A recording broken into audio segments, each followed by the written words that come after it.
Porque depois da confusão gerada na CPI da Covid-19, o deputado federal Luiz Miranda anunciou que o governo federal teria bloqueado o acesso do irmão, Ricardo Miranda, ao sistema do Ministério da Saúde. O governo anunciou que abriria processo administrativo disciplinar para apurar a conduta do servidor. O ministro do STF, Luiz Roberto Barroso, suspendeu a decisão em que havia autorizada a condução coercitiva do empresário Carlos Wizard para prestar depoimento à CPI da Covid-19. A defesa de Wizard procurou a CPI e marcou um novo depoimento agora para esta quarta-feira, depois de amanhã, 30 de junho.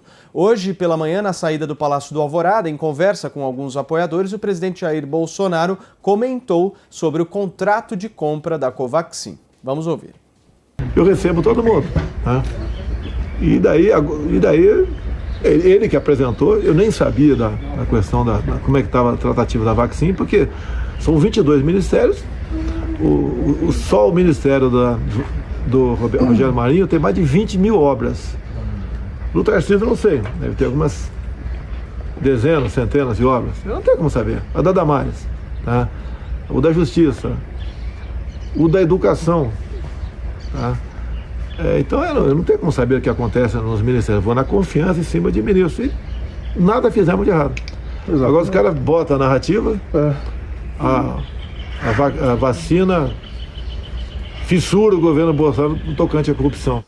Tá aí a fala do presidente Jair Bolsonaro. Constantino, eu começo com você. E aquele áudio que o deputado Luiz Miranda disse que tem, até agora não apareceu, né?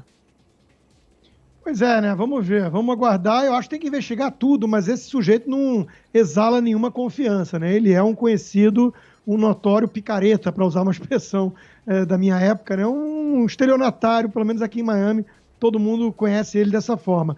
Veja, na sexta-feira, a oposição lulista estava eufórica com essa sessão da CPI, dizendo que encontrou tal corrupção no governo Bolsonaro, a casa caiu e tudo mais, né?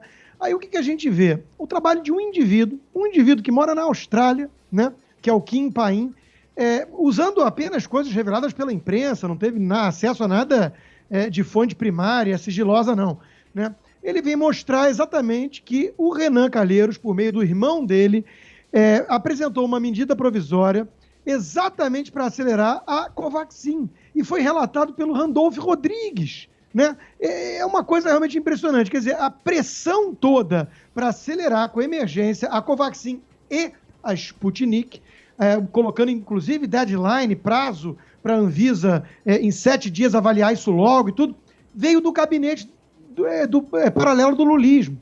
Os mesmos que agora estão querendo usar isso, a pressão atípica, vamos lembrar da expressão do irmão do Luiz Miranda, expressão atípica, um termo vago, para dizer que o presidente estava tentando ali, ele diretamente, inclusive, fazer alguma coisa suspeita. Lembrando que o presidente, obviamente, tem um ponto quando ele diz que com 22 ministérios e tantos funcionários que o Estado brasileiro tem, é impossível o comandante, né, saber todos os detalhes. Isso é óbvio, né?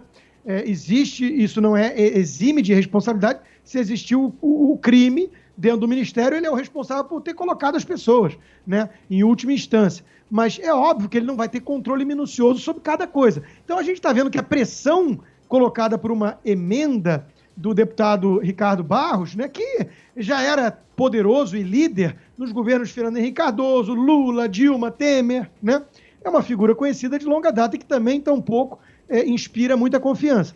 Mas essa pressão veio da turma do gabinete paralelo do lulismo. Os mesmos que estão usando essa pressão agora para enxergar indício de problema ou de corrupção. E ainda repetem a história do preço superfaturado. Isso é outra fake news, que durou pouquíssimo tempo. O laboratório vendeu para mais de 10 países pelo mesmo preço. No site oficial do laboratório consta esse preço. Seria o superfaturamento mais esquisito do mundo. Um tabelamento mundial do preço. Então a história não está ficando de pé. E era aquilo que pessoas mais desconfiadas e céticas, que deveria ser o perfil dos jornalistas, né? É aquilo que falava-se na semana passada. Toda denúncia deve ser investigada, mas cuidado, de onde vem a reação dessa turma aí que ninguém sério leva a sério, eles sim suspeitos de inúmeros escândalos de corrupção e que estão liderando essa CPI circense. Ao mesmo tempo, surge nessas investigações o nome do Gabas, Carlos Gabas. Esse que comandava o consórcio Nordeste e que esses senadores aí lulistas estão blindando e não querem de jeito nenhum na CPI. E que pagou 50 milhões de reais para ter respiradores que nunca chegaram para uma empresa ligada à maconha de fachada. Quer dizer, isso é que é escandaloso. E ele está sendo protegido por essa turma lulista. Então, de novo, Paulo, para ser muito honesto, é mais um episódio que mostra que essa CPI não pode ser levada a sério mesmo. Bruna Torlai. Olha, em primeiro lugar, se de fato o presidente foi gravado, isso é caso de exoneração, né? Então isso é muito grave.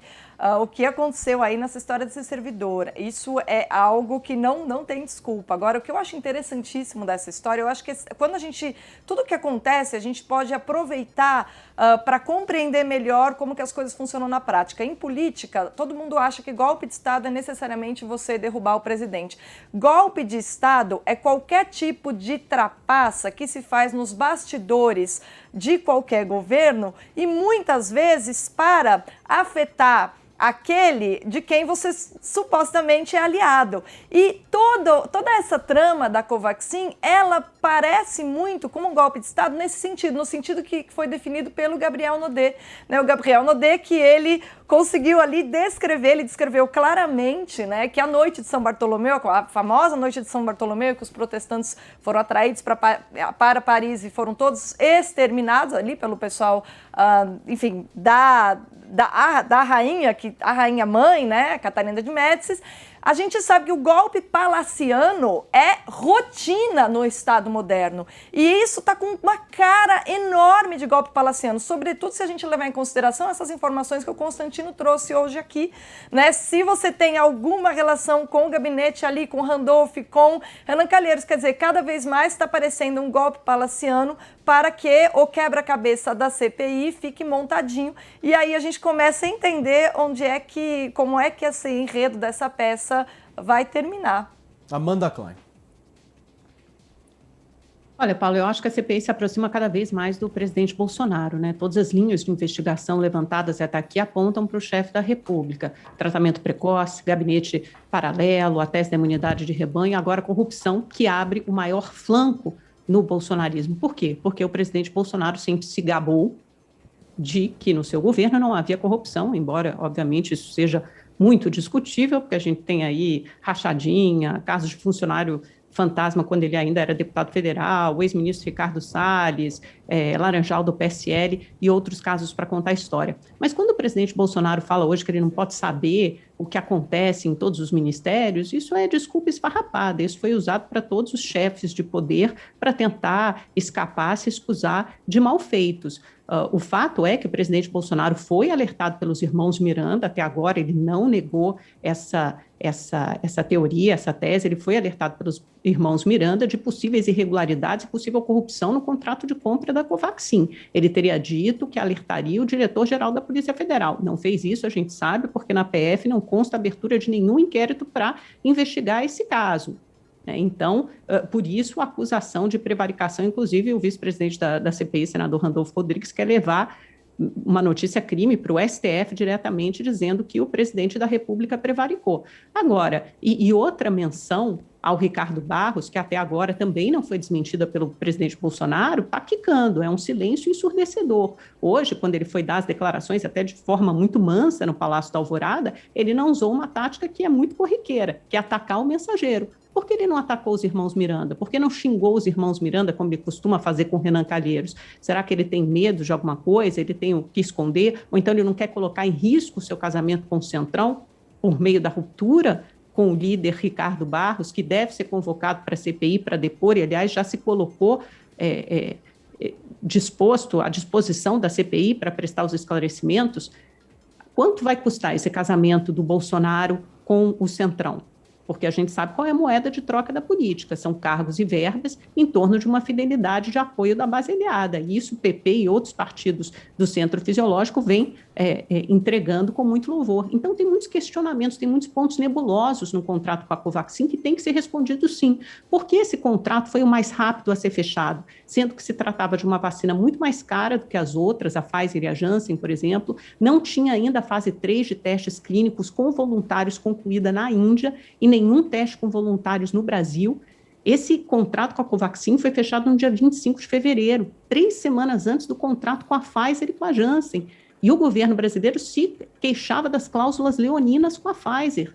E veja só, no da Covaxin, o problema não era a cláusula leonina, era que os testes de eficácia não tinham sido nem concluídos, e mesmo assim o governo se apressou em fechar esse contrato. As irregularidades, esse sobrepreço, ele não foi apontado pela mídia ou pela imprensa, ele foi apontado pelos telegramas aos quais a CPI teve acesso da Embaixada do Brasil na Índia, que começou avisando ao governo brasileiro que a vacina custaria $1,34, mais barato que uma garrafa d'água, e de repente essa vacina passou a custar $15. Os próprios telegramas do Itamaraty apontam não só para a falta de comprovação da eficácia da vacina, como repercutido pela imprensa indiana, como também para o preço alto da vacina. E tudo isso simplesmente foi ignorado pelo governo brasileiro quando decidiu fechar esse contrato de compra. Outra pergunta que fica no ar: por que todas as vacinas que têm intermediários no Brasil, como a CanSino chinesa, como a Sputnik, como a própria Covaxin, têm uma vontade e um empenho político muito maior do governo para fechar esses contratos em comparação com outras,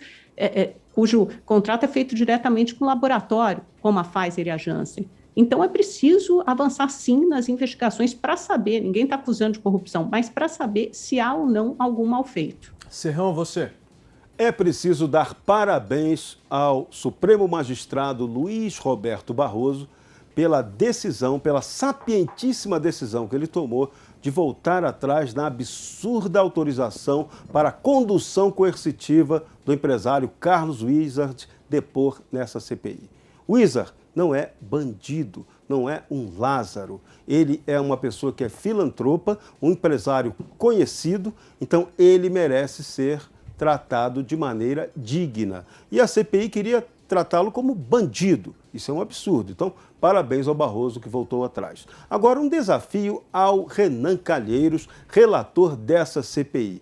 Ele deveria ter a coragem de vir a público e dizer que ele exige a convocação do líder do governo, Ricardo Barros. Ricardo Barros já se dispôs a falar e ele tem muito a dizer. Ele conhece, foi ministro da Saúde na era PT, então ele tem todo um raciocínio, todo um conhecimento de causa para falar sobre o que acontece no Ministério da Saúde sob influência possível de um governo altamente corrupto.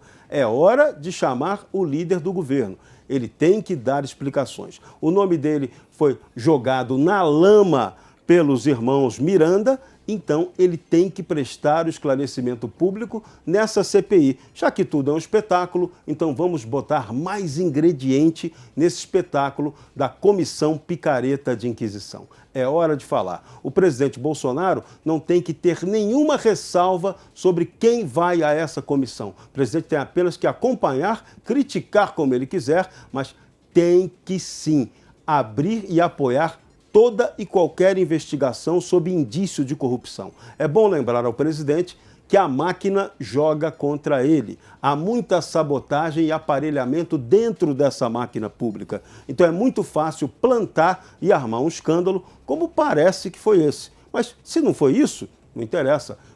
Volto a repetir que é preciso aplicar aquela grande vacina que o Brasil necessita contra a corrupção. É a PFVac.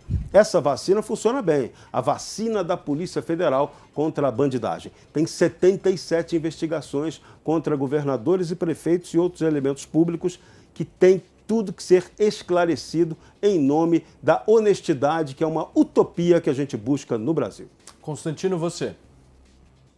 Não, só para a vacina contra a hipocrisia dessa turma de oposição, realmente essa não existe ainda, né? Veja que esse preço da vacina Covaxin, como eu já mencionei, não só ele é tabelado mundialmente e 13 países pagaram a mesma coisa, como ele é muito parecido com o preço da dose que está chegando da Coronavac, que é a vacina chinesa que está sub judice, né? Matéria do New York Times, apontando para 90 países que apostaram em vacinas chinesas, entre elas principalmente a Coronavac, e estão com resultados muito ruins e surtos. O Chile mesmo é o exemplo claro disso, o Uruguai, mas tem outros países. E o senador Marcos Rogério, mais cedo, numa entrevista, disse exatamente isso, é o preço que está chegando a Coronavac. A gente vai ver a mídia, a gente vai ver o gabinete paralelo do lulismo exortando o governo Bolsonaro a não adquirir essas vacinas ou eles vão assinar o atestado de hipocrisia?